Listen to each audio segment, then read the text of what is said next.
What's up, guys? You are listening to HVAC Masters of the Hustle podcast. And this is your host, J Dub Moneymaker. And welcome to episode 111, the big 111. Anyways, thank you everyone that reaches out every week and tells me how this podcast is bringing you and your company to the next level. I love all those email threads that I get every single day. So make sure you guys keep those coming. And for all my new listeners out there, make sure you guys smash the subscribe button because this podcast is helping thousands and thousands and thousands of people get to the next level. And that's what I'm here for. I say this every podcast. I believe that everyone has a Spartan in them. It's my job, my duty, and my obligation to bring that out in you. And man, do we have a great episode for my listeners today. You know, he's introduced me to his group, and I've done some training in his groups, but let me tell you, this is a social media marketing guru right here. Let's welcome Jose Sanchez into the hot seat. How you doing, Jose? Brother, thank you so much for introducing me. I appreciate you for having me here today. Dude, I'm doing phenomenal. Dude, you know what? I think I'm doing better than most people because it's the attitude and the perspective that you look in life every day. Oh, absolutely. Right. We have to start off with our morning routines, how to set up our mind up for success for the day. Right. That's right. One of the things that I do that I'll share with your listeners is I started with gratitude, and I just find the smallest things to be thankful for. And that right there sets the tone for the day. And, you know, when things don't go the way I planned it, I pull from that and I can steer myself away from any negative thoughts. Because that's really what kills your day when you're leaning towards a negative attitude. Absolutely, Jose. I got to ask you real quick before we get into this episode. I'm looking at you right now, right? Yeah. And I got to ask you, does anyone ever tell you that you look like Vinny from Jersey Shore? So many times, brother. Okay. I've been told I'm related to him. I'm not.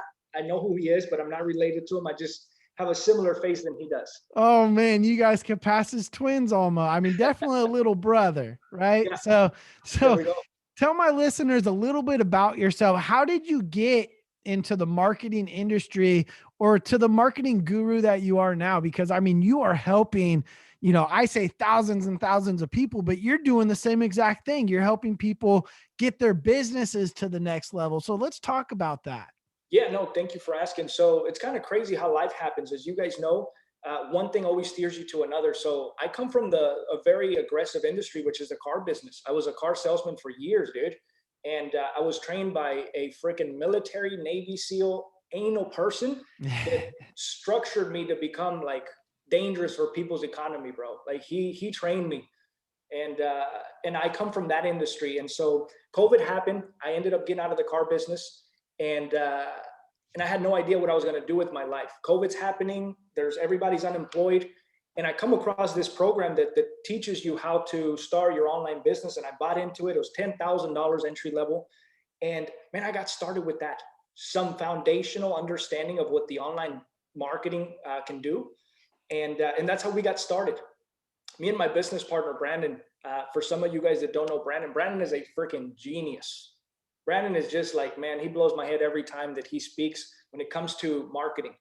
But we got started in that program and it took off, man. One thing leads to another. We picked HVAC as the main industry we wanted to advertise. So we specialize in HVAC. I consider our company to be the heart surgeons of HVAC marketing. What made you choose HVAC out of all different things out there? Man. Let's hear I had a hard time picking when I was getting started. There's three things. Number one, I knew that HVAC is an essential business. So COVID wasn't going to mess with me. Yeah. Number two, there's at least 50,000 US HVAC businesses. Okay. And last one, the HVAC industry can sell a product that's more than $500. Oh yeah. So I wanted to be able to target a industry that can have a high ticket item and that I could actually help a lot of people. And so, you know, since starting, man, we work with about 120 HVAC companies now. We became like the virtual marketing officers for them. And dude, it's been life-changing for some people. I got a call earlier that just today, one of my clients in California has sold $76,000 from what we're doing for them. I was like, dude, that is amazing. How does that make you feel? Dude, it makes me feel alive. It makes me feel happy and it makes me feel fulfilled. Because see, I've done a lot of different jobs, and I'm sure your listeners have been through hell and back in different industries. But when you can help somebody make a difference in their business and their life and impact their families, bro, Absolutely. there's no better feeling than that, man. I'm just so grateful to have the opportunity to impact businesses and business owners that hadn't figured it out.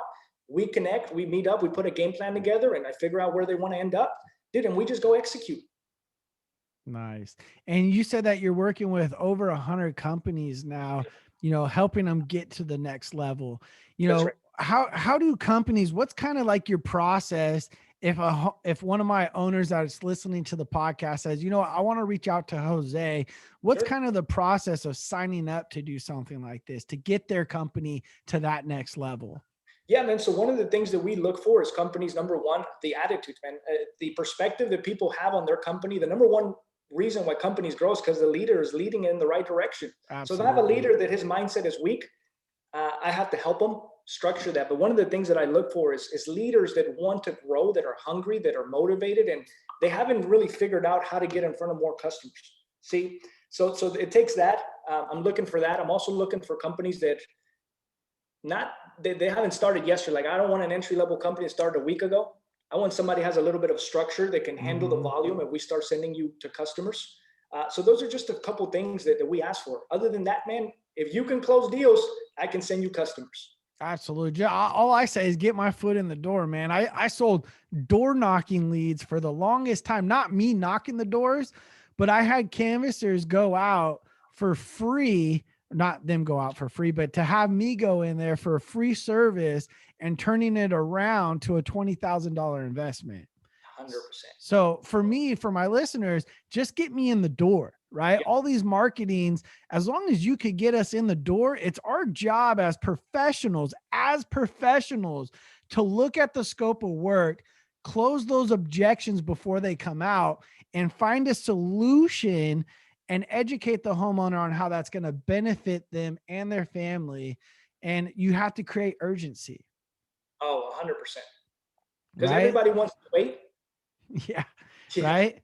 Everyone wants to wait, but we have to create urgency when we go out there. So talking about what type of clients are you bringing into businesses? Yeah. So it's basically, your typical HVAC owner doing 500,000 a year or more.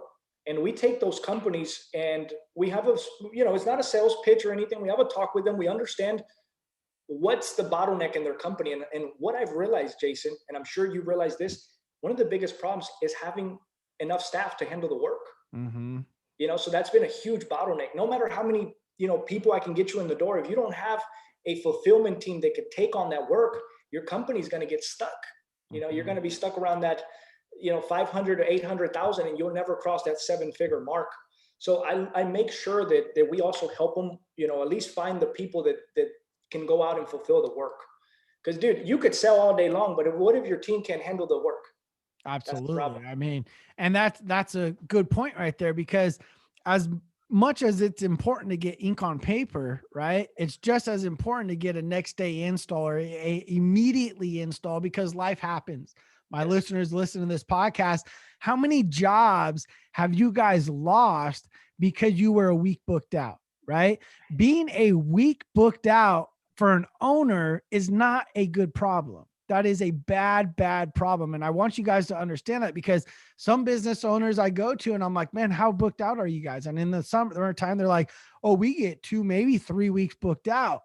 And I'm like, why aren't you guys preparing yourself in the off season for the flow of work that's going to be coming? Because you guys, life happens. They go back to work. They talk to a neighbor. They talk to someone that got an install done 15 years ago, right? For $7,000, $5,000. And you just pitched them and happily involved them in a $17,000 unit, Yep. right? But because the lack of education, that person didn't see you build all this value to solidify that price, right? So I want you guys to understand, if you guys are having this issue in the summertime, prepare your staff now. And if Yes. you are preparing your staff now, unfortunately, you're too late. Yeah, that's right. That's right. And that happens to every business. I wanted to share something with your audience. One thing I've realized by speaking to so many people in the industry is that people go through two phases in business. The first stage is what I call the conservation stage, where you start your business, you're out there making money, but you're holding on to every single dollar you make, and you're scared to give it to anyone for different reasons. You think it's a scam, you think it's not going to work, you might think, hey, you know what, I don't have enough of it. And that stage keeps your mentality small and your business small. And so your growth, exactly. 100%. So when you're going to grow your business, you have to get out of that mindset, and you have to jump to the second stage, which is the expansion stage. This is the stage where now you have a team, you made a little money, and you're ready to spend that money to grow and start investing into your company to take that step to the next level.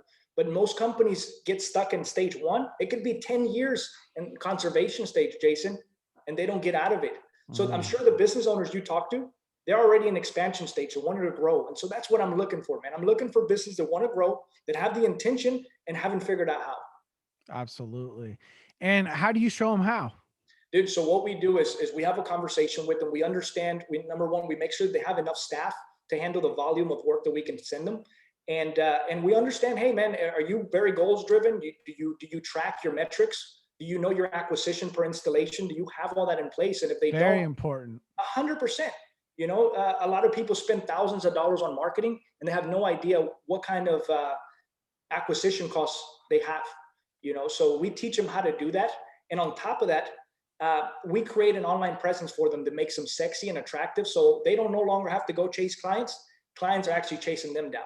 That's good. And let me ask you, what is your average cost per lead when it comes to a business owner? Yeah, great question, man. So, and see, leads don't mean anything, but an average cost per lead ranges from anywhere from $15 to $30 per installation in the summer. In the winter, you get to see that spike, and it might double to $60 to $80. I mean, that's not bad. Get my foot in the door for 60 to 80 bucks, come out with the $20,000 happily involvement sale. Oh, there we go, right? That's it. Most people can't sell that I speak with today. And so they're like, dude, these leads suck. The problem is not the leads. The problem is you cannot do your job right. Right. And so a lot of people that follow you don't have that problem. So I love to see if there's anybody within your audience that has a need to get more business. One thing we just rolled out that's super interesting, I think I mentioned it to you, Jason. We rolled out a pay per installation appointment model where you only pay for the appointments that you show up to. These are homeowners that have a system that's 10 years older, 10 years or older, that needs to have it replaced. And we pre-screen them by asking them how they're going to pay for this system, assuming that we have to replace it. Either they're going to pay in cash or they're going to finance it. And once we get all that information, we would send you the appointment. This is all exclusive, not home advisor. And dude, the chance of you closing that type of deal is pretty darn high. Oh, absolutely. Right. And, you know, talking about maybe some people that say all these leads are garbage, right? Not particular your leads, but just marketing in general, right? You do a marketing piece and all of a sudden you're like, man, these leads are garbage. Are they really garbage? Or are you guys just being judgmental on what's happening, right? Because at the end of the day, when you could establish three things inside of a house, you guys, if you could go into a house and you could have a homeowner tell you that they trust you as an engineer to go engineer the project, right? They trust the company to back up their guarantees and warranties, and you can make it affordable to them. And they say yes to all three of those. Why can't you do business with them? Why are you guys packing your stuff up and leaving, right? Yeah. It's because you guys are not coached well. You're not trained well. So it might be whoever's in that leader position might be failing. And I might be one of my listeners talking, or that's listening right now. You might be failing your team if they're not closing those marketed leads at 47, 50%, because that's the standards that I hold not only myself to, but all my sales guys when I was a sales manager.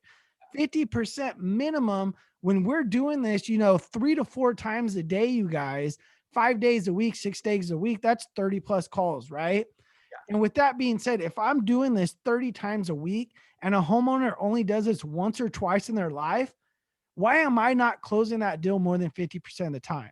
Right. It's mind-boggling to me. It's because we don't set our sales team or our sales professionals, comfort advisors up for success with the right training, right?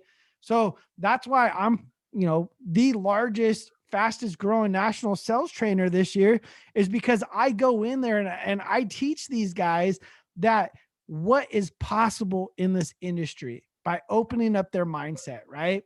So if you guys aren't closing these type of leads and you guys are struggling, get me in there, right?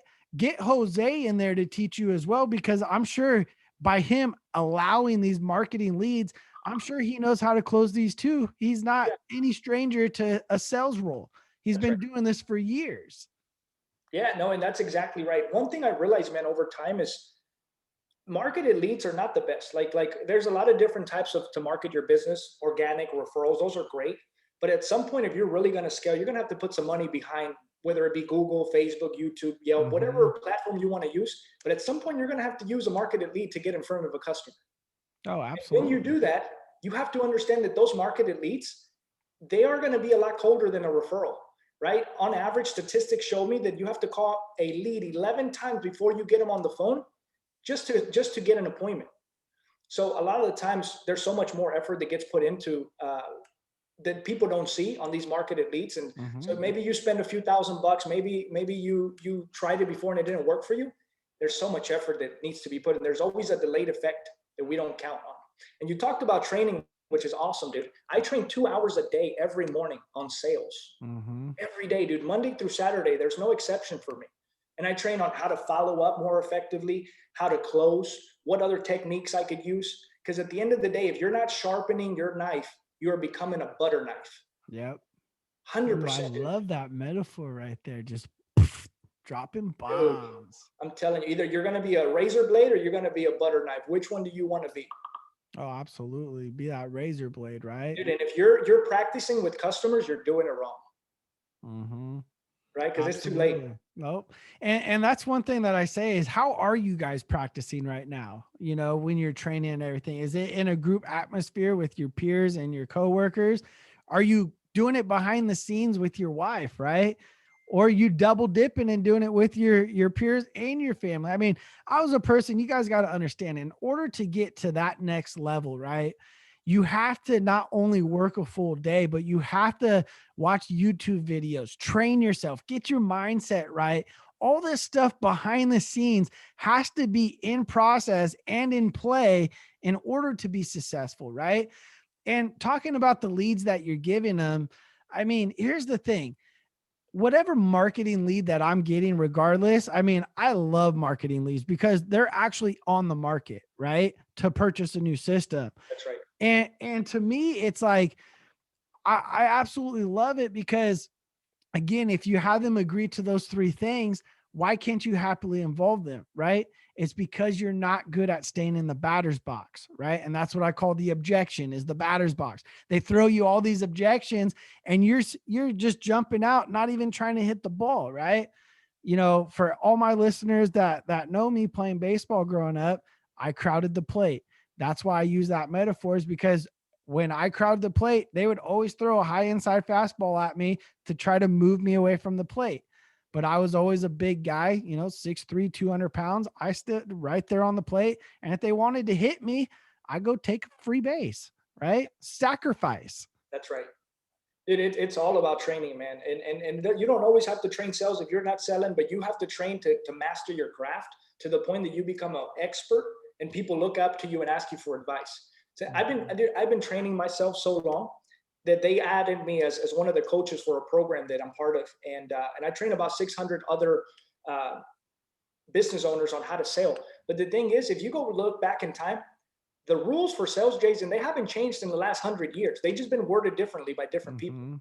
It's the same thing, guys, and so is success. The rules for success, they haven't changed. So if you want to go do what you want to do and you want to be successful, just apply the same freaking principles to it. That's it. There's really nothing else to it. And one of the biggest things is just doing the goddamn work. Mhm. You Let me know, let me ask you a question, Jose. Being going from car sales into marketing and, you know, working with the HVAC industry now, what is your vision? What is your why? What, I mean, I know that, you know, COVID affected what you were doing, yeah. but why I mean, maybe not why HVAC, but why did you choose what you're doing now? What Yeah, is so at the that beginning, why? man, I just wanted to eat, dude. I had no idea what I was doing at the beginning. When we were getting started, I had no idea. And then I started realizing this thing could turn into something bigger. And so my why behind this is because I love to help people, man. I hate seeing people suffer. I really don't like it, man. If I see somebody that's hungry or somebody that's suffering, I would do everything in my power to stop that. So when I realized that I could turn into a business to help other business owners figure out how to create an online presence, how to stop working as hard and make more money by doing smarter work, I Mm-hmm. realized that this is something that's awesome and I can impact a whole bunch of people, man. I got companies all over the US that I help with, and I also have companies in Canada. So we just opened up to Canada. There's a whole different market. Uh, but the rules for HVAC are still the same. People buy for the same reason. Nothing changes. So, dude, I just love helping people, man. And like, I mean that. I don't mean it because I'm trying to take people's money. At the end of the day, you get to a point in life that money doesn't make you happy anymore. Mm-hmm. And the only thing that's going to make you happy and fulfilled is helping people and making others get to where they want to be. So I find so Absolutely. much joy in that. Absolutely. And I love hearing that you say that, giving back to the community. And you picked a great industry because at the end of the day, what other industry do you know that has Facebook groups or groups that are willing to share information like we do to help everyone? Because at the end of the day, that's just raising the industry standards, Yeah, that's right. right? I Dude, when I got mean, started, I didn't even know what HVAC stood for. I'm sure many of the listeners had at one point started there. But the industry is awesome, man. There's so much money to be made, and every morning I wake up and like, who can I help today? There's somebody out there that needs some help, and at the end of the day, guys, there's money on the table being left every day because we don't train. So mhm. following some of your material, I know that you're a freaking master at sales, dude. And some of the people listening here follow your stuff, but it's all about being so consistent that you get that message and you get in the groove of the message, and it becomes natural and it's not robotic anymore, and you're just spitting it Mhm. out without having to think about it. And when you become that good, that's when sales gets fun, Oh yeah. because sales is a disappointing job, Jason, A lot of until you disappointment. become a closer. Yeah. Absolutely, brother. So, Jose, I got business listener or I got business owners, dispatchers, installers, service dispatch, comfort advisors, sales professionals. What would you like for them to get out of this episode of HVAC Masters of the Hustle? Man, that's a great question. I appreciate you asking that. If there was anything that I could do for you guys, I'm not here to sell my service to you necessarily, but if there was any time that we would connect and I could bring some free value to you, I'd love to do that. Anything regarding to create an online presence, to listing your company in places that are going to generate you business, love to connect with you and show you how that's done. We How can do they get a offer, hold of you? yeah, Facebook. You can look me up on Facebook, Instagram, as Sanchez B.J. That's my Facebook name. But on Facebook, you can find me as Jose Sanchez. I am all over the place. My company's name is Double X Digital, and we're all over the place, guys. But if I could help somebody today by helping them get their online presence in order, because see, people when they shop you, I promise you, they're going to Google and looking at your reviews. If a consumer is shopping, they're going to Google. They're going to see, hey, is this company a reputable company? Is this somebody I want to do business? And the way that they figure that out is by other consumers' feedback, Yep, right? absolutely. So what we do is we come in there and make all that sexy. We spice it up. We make it look good. And in a consumer's point of view, you become attractive. And that's what it's all Mhm. about, man. It's about getting inside of the marketplace and being able not to take a piece of it, but take a bigger market share in your area. So I love to help some of your Absolutely. people do that. Um, and that's what it's about, man. It's about growing. It's about staying on top of the game and keeping your hustle young. Absolutely, brother. Well, thank you, Jose, for being a guest on the podcast, brother. I greatly appreciate because I know that you are a busy, busy man, and I know that time is very valuable for you. Yeah, likewise, brother. Thank you so much. And to anyone listening, thank you so much for listening. I hope I connect with you in the near future. And Jason, thank you for having me. Absolutely, brother.